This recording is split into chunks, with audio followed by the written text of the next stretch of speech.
L'annonce d'un nouveau terrain synthétique pour 2020 et de nouvelles couleurs, voilà ce qui a marqué le lancement de la saison de l'Association de soccer des Premières Seigneuries. Marc, tu étais sur place. Effectivement, Michel, il s'agit d'un terrain qui va être situé à côté de celui qui est là présentement à l'Ange Gardien, un projet de 2 millions de dollars qui va être suivi par un autre projet d'un nouveau centre des loisirs, toujours à l'Ange Gardien. Cette fois, 3 millions de dollars seront investis. Voici ce que nous avons préparé.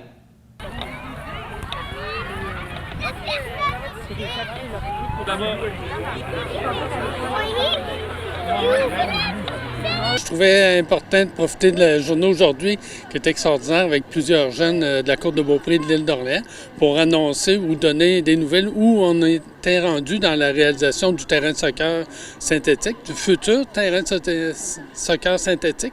Donc, ce que j'ai dit, c'est que le comité ouest du fonds régional a décidé de engager l'argent, les montants nécessaires pour qu'on puisse continuer justement les projets. Là, ce que j'ai annoncé, c'est que les plans et devis pour le terrain de soccer sont terminés.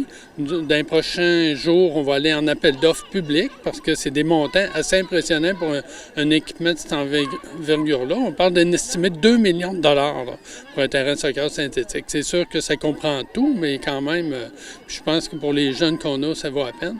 Puis là, on va aller en appel d'offres public, comme je disais tout à l'heure, avec ça. Puis là, on va attendre l'ouverture des soumissions, le choix du contracteur, puis la réalisation des plans. Là-dessus, je n'inclus pas l'achat du terrain qu'on a fait. Donc, c'est à côté du terrain de soccer présentement. Donc, l'endroit va être là. On avait besoin de plus d'espace et dimensions, on va dire, plus régionales qu'on avait besoin. Donc, ça va se compléter dans les prochaines années. Puis aussi, j'ai dit que par la suite, il va venir avec ça un nouveau centre communautaire. Là, on va aller en appel de financement avec les programmes qui existent auprès du gouvernement. Là, on travaille déjà sur nos plans et devis. Ça va être plus tard, on parle de l'année prochaine, c'est sûr, dépendamment de la réception de notre projet au programme de financement. Ça fait plusieurs années qu'elle fait des demandes à ce niveau-là, au niveau gouvernemental même. Oui, ça fait plusieurs années, puis on vient au terrain de soccer, on l'a déposé à 2 reprises dans des programmes différents, puis on n'a jamais été retenu, donc on avait un petit peu une frustration, c'est normal, parce qu'on pensait qu'on avait un très bon projet. On comprend aussi que dans les programmes, c'est pour la province au complet, donc on comprend qu'il y en a qui réussissent, d'autres moins, dépendamment des sommes disponibles au gouvernement, donc c'est sûr. Là. Donc là, on voulait justement arrêter d'attendre et réaliser parce que c'est criant, c'est un besoin. On est, je pense, la seule organisation dans la région de Québec qui n'a pas de terrain de soccer synthétique. Donc, pour la Côte de Beaupré et l'île d'Orléans, je pense qu'on mérite bien ça. Tu pourrais être prêt pour la saison prochaine? Oui, absolument, parce qu'un coup, les travaux commencés, nous, on vise qu'à l'automne, ils soient terminés. Là. On comprend c'est des délais avec le constructeur, mais techniquement, nous, on va être prêts, puis il devrait être prêt même à l'automne, on l'espère. D'obtenir un nouveau terrain de soccer synthétique, ça nous permet enfin d'offrir un service encore plus amélioré. Ça nous permet aussi d'étirer notre saison pour l'entraînement à l'automne, de septembre à aller jusqu'à novembre, jusqu'à ce que ça soit très froid. Et au printemps aussi, on est capable de commencer nos saisons. Si on se compare avec la Ville de Québec, ils sont déjà sur le terrain à partir de quasiment mi-mars. Si on dégage le terrain un peu et on enlève la neige, ça va nous permettre vraiment d'avoir des terrains puis d'offrir un nouveau service. Un service amélioré à nos joueurs.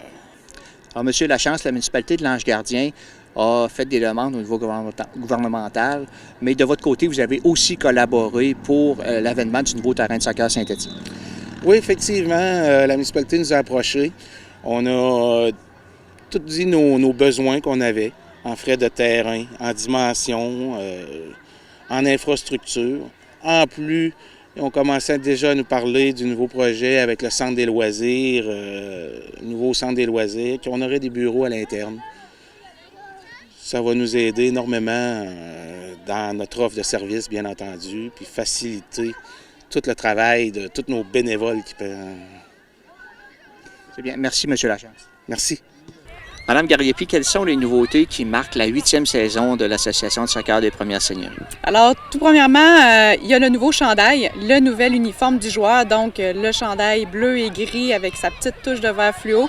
Donc, c'est vraiment la nouveauté qui fait en sorte qu'on se définit comme une association avec la couleur qui est unique. Donc, un uniforme fait sur mesure exclusivement pour la SDPS. Alors, c'est la grande nouveauté cette année.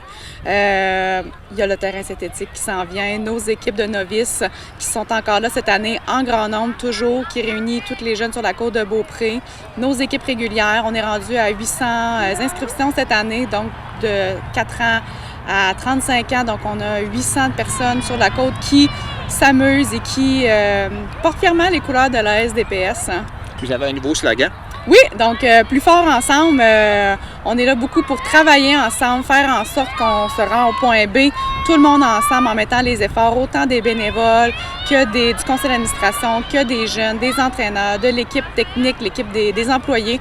Donc tout le monde ensemble, on travaille le plus fort qu'on peut pour se rendre à un autre niveau. Donc on est unis, on est une grande famille, c'est ça, la Côte-de-Beaupré, c'est la famille. Donc, Vous avez l'île d'Orléans aussi? Oui, l'île d'Orléans qui fait tout autant inclus de la Côte-de-Beaupré que fait partie de l'association. Toutes les municipalités de l'île jusqu'à le Fort-de-la-Côte. Merci, Mme Gariepi. Merci.